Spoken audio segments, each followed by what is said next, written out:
I was only supposed to drop something off next door. But the moment she pulled me inside, her voice low and steady.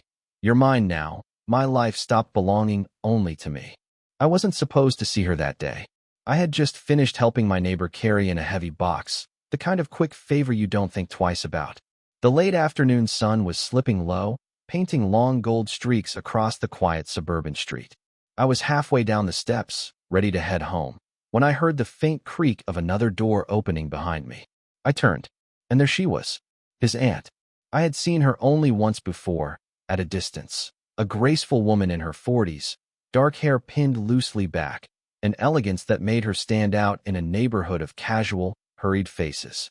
But this time, she wasn't across the yard. She was right there, framed by the doorway, eyes fixed on me like she had been waiting. Before I could even process it, she stepped forward, took hold of my wrist, and with a quiet urgency, pulled me across the threshold. The door clicked shut behind us, cutting off the street noise. Her hand lingered on my wrist, warm, steady. And then she said it, words that would echo in my chest long after. "You're mine now." Not loud, not forceful, almost like a secret. I froze, caught between confusion and the sharp edge of something else I couldn't name. My pulse raced, but hers, when I glanced down at the hand still holding me, felt steady, calm, as if she'd rehearsed this moment in her mind. The air inside her house was different, warmer, touched with the faint aroma of coffee and something floral, like lavender. The blinds were half-drawn, letting in slanted stripes of light that cut across her face. She looked composed, but her eyes gave her away. There was a flicker, a hint of nerves hiding under the boldness. I managed to find my voice, though it came out softer than I expected. "Yours." For a moment, she just studied me, lips curved in the slightest smile, as if amused by my reaction. Then she let go, brushing invisible dust from her sleeve, suddenly casual. "Relax. It's just a joke. You looked like you needed a little shock to wake you up." But even as she said it, I didn't believe it was only a joke. Something in the way she looked at me, steady, searching, almost daring me to step closer, made me realize those 3 words carried more weight than she wanted to admit. I stood there, heart still thudding, not sure if I should laugh it off, or run, or stay and see what she meant. The silence between us stretched, and instead of opening the door and leaving, I found myself studying her face, the faint lines at the corners of her eyes, the quiet confidence in her posture, the way the late sunlight caught the strands of hair that had slipped loose. That was the moment I knew. Whatever she meant by, "You're mine now," I wasn't ready to walk away. I thought I'd only stay a minute, just long enough to ease the awkwardness from the way she'd pulled me in. But minutes have a way of stretching when the air feels charged, when someone is both a stranger and strangely familiar at the same time. She moved through her house with an ease that made me feel like I'd stepped into her world, not just her living room. The space smelled faintly of wood polish and something sweeter, like vanilla from a candle burned earlier. Her presence filled it more than the furniture ever could. "Tea?" she asked, already reaching for the kettle on the stove. It wasn't really a question. I nodded, because saying no felt impossible. The kitchen was warm, soft light spilling from a single lamp above the counter. Rain had started tapping against the windows, a quiet rhythm that blended with the gentle whistle of the kettle. She moved gracefully, rolling up her sleeves as she set 2 cups on the counter. The small, ordinary motion drew my eyes in a way that felt anything but ordinary. I watched the steam curl upward as she poured. When she turned and handed me the cup, her fingers brushed mine, just for a second. But it was enough. The heat of the porcelain seemed to travel straight into my chest. She leaned against the counter across from me, one hand resting on the edge, the other cupping her tea. Her gaze was steady, not piercing, but attentive in a way that made me hyper-aware of myself, of my posture, my words, even the way I held the cup. "So," she said, her voice calm, low, "you're helping my nephew out?" I nodded, "Just carrying a few things in. Nothing much." She smiled at that, faint but genuine. "You've got the kind of face that looks like it listens. Not everyone has that." I laughed lightly, unsure what to do with the compliment. "I guess I try." And then, before I knew it, we weren't talking about her nephew anymore. The conversation slipped sideways, into places most people don't go with someone they've just met. She told me about moving back here after years away, how the silence of this neighborhood was both comforting and heavy. I found myself admitting things I didn't usually say out loud, that I wasn't sure where my life was heading, that sometimes I felt like I was standing still while everyone else kept moving. She didn't flinch at my honesty. She just listened, her eyes soft but unwavering. It was disarming, like she saw more in me than I'd intended to reveal. There was a moment where neither of us spoke. Only the rain filled the quiet, and the steam from our cups drifted between us. That's when I realized I wasn't just sitting in a stranger's kitchen. I was sitting across from someone who made me feel seen.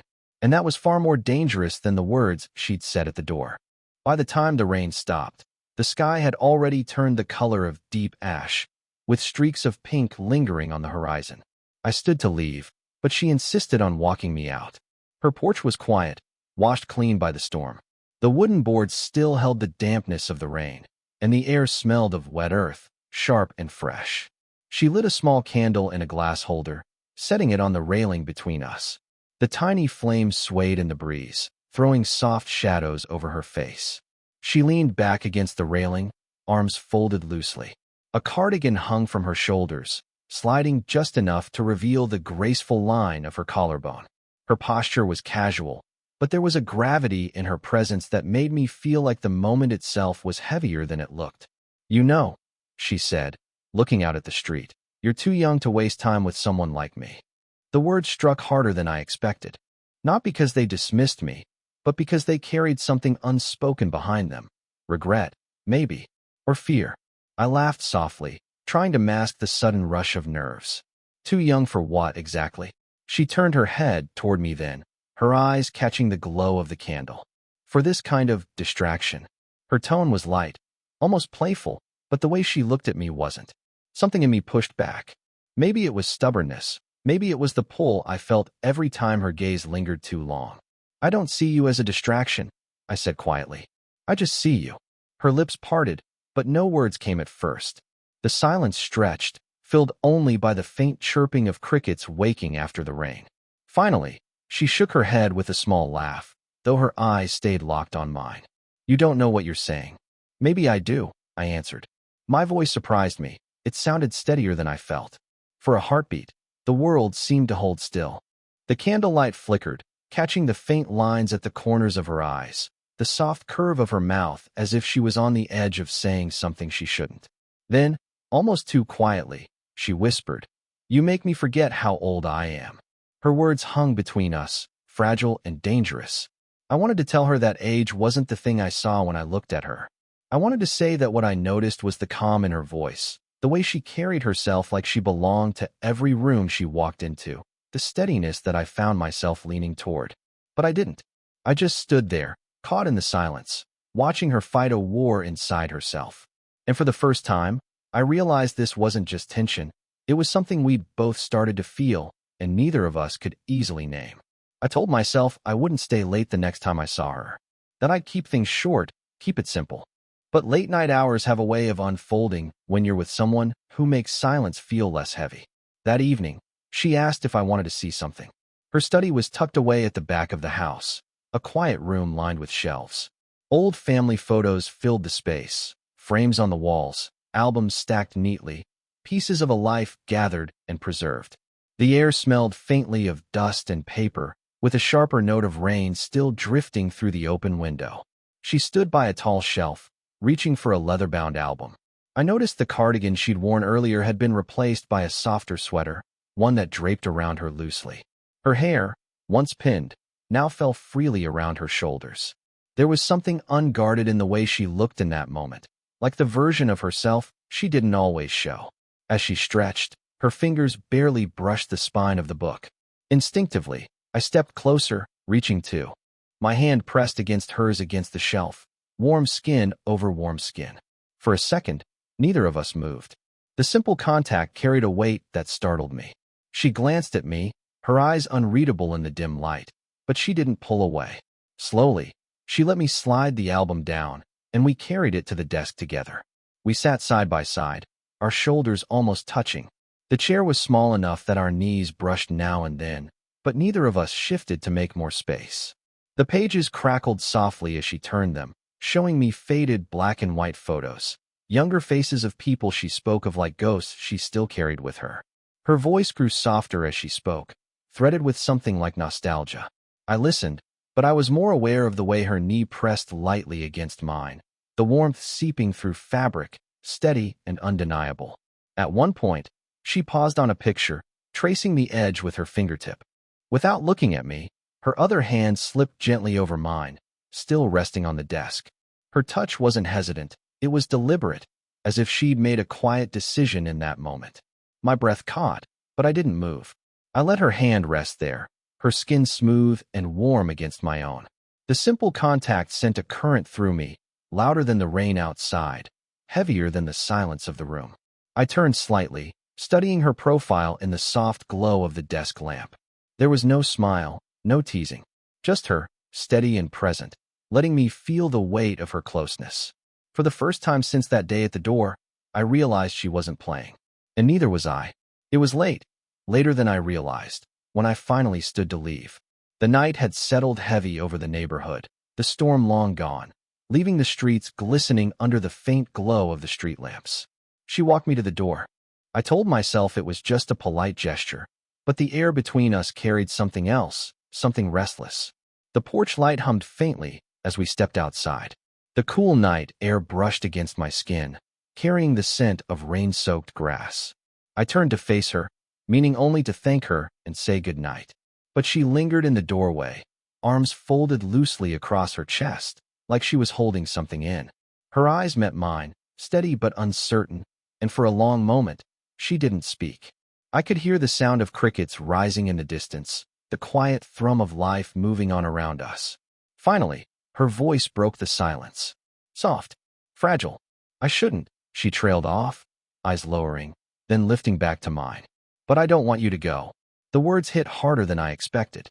My chest tightened, as if those syllables had reached a place I'd been trying to ignore. I swallowed, my voice low when I answered. I don't want to go either. Her breath caught, just barely, but I noticed it. She shifted closer, her arms unfolding, fingertips brushing lightly against the fabric of my sleeve. The touch was so subtle it could have been accidental, but the way she held her hand there told me it wasn't. I could feel the warmth radiating from her body, close enough now that the space between us felt fragile, something easily broken. Her eyes searched mine, not with confidence this time, but with a quiet plea, as if asking permission for something she couldn't put into words. The silence stretched again, but it wasn't empty. It was full of the things we weren't saying. My pulse quickened, not from nerves this time, but from the pull I couldn't fight anymore. I keep telling myself this is wrong, she whispered, her voice shaking slightly. That I'm too old, that you'll regret it. But every time you look at me like that. She stopped, pressing her lips together, as though afraid of what might spill out next. I stepped closer then, just enough to bridge the gap. Her hand slid further down my arm, her fingers curling softly against my wrist. I don't regret this, I said quietly. Not a second of it. Her lips parted like she wanted to respond, but no words came. Instead, she just stood there, breathing in the same air I was, her face tilted slightly upward toward mine. And though the distance between us closed to almost nothing, neither of us moved that final inch. The tension was unbearable, alive in the night air, charged with everything we'd both admitted and everything we hadn't. It wasn't a kiss. Not yet. But it was the moment before, the one you never forget. The days that followed felt longer than they should have. Every time I tried to distract myself, my mind drifted back to that threshold moment. The way her fingers had lingered on my sleeve, the words she'd almost said. It was as if the silence between us had carried forward, stretching into every hour that passed without her. When she invited me over again, I told myself it would be different. Just conversation. Just company. But the truth was, I wanted more. Her kitchen was warm that night, lit by the soft glow of a single lamp above the counter. The radio hummed in the background, playing some quiet tune that faded in and out like it belonged only to that room. A bottle of wine sat open on the table, our glasses half full. She laughed at something I said, an easy laugh, low and unforced, and reached across the table to steady her glass. The movement brought her closer to me, the sleeve of her blouse brushing against my hand. I didn't move away. For a moment, neither of us spoke. The air seemed to shift, heavier, but not in a way that pressed me down. It lifted me, like a tide pulling me towards something inevitable.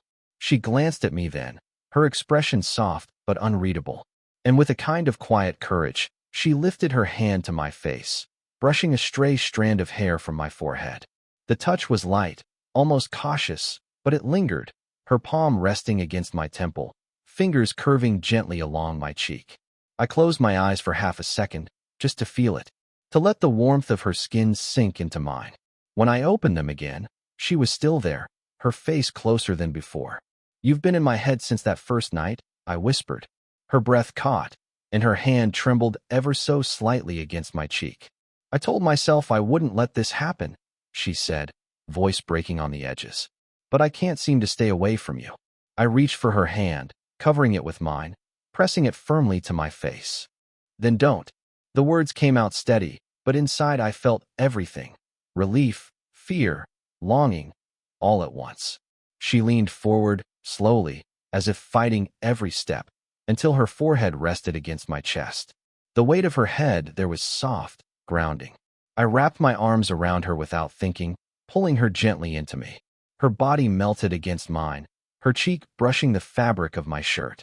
I could feel the rise and fall of her breath, uneven at first, then gradually calmer, sinking with mine. For the first time, neither of us tried to explain, or pull back, or apologize. We just let the closeness exist. And in that golden-lit kitchen, with the hum of the radio fading into the background, it felt like the most natural thing in the world. The night we finally stopped pretending changed everything. But what surprised me most was how the days after didn't feel reckless or wrong. They felt steady, as if we'd both been holding our breath for weeks, and now we were finally allowed to exhale. That morning, she invited me to stay for coffee. Not in her kitchen this time, but outside, where the air was cool and the world was just beginning to wake. Her garden stretched quietly behind the house, framed by old wooden fencing and flower beds heavy with dew. We sat together on the back steps, mugs warm in our hands. The sky was just beginning to pale, soft streaks of pink and gold breaking the edge of the horizon. Birds stirred in the branches, filling the silence with their tentative calls. She wore a loose sweater, her hair a little messy, as though she hadn't worried about appearances for once. I liked that. I liked seeing her this way, unfiltered, unguarded. For a while we didn't say much. We just sat there, shoulder to shoulder, letting the quiet do the talking. I could feel the heat of her body through the fabric of her sleeve, a constant reminder she was right there. Finally, she let out a breath, slow and almost trembling. "Do you realize what people would say if they saw us like this?" I turned to her, studying the faint lines at the corner of her eyes, the way the morning light softened them. "Yeah," I admitted. "But do you care?" She looked at me for a long moment. Then, with a small smile that was more vulnerable than confident, she shook her head. "Not anymore." Her hand slipped through the crook of my arm then, threading gently, almost shyly.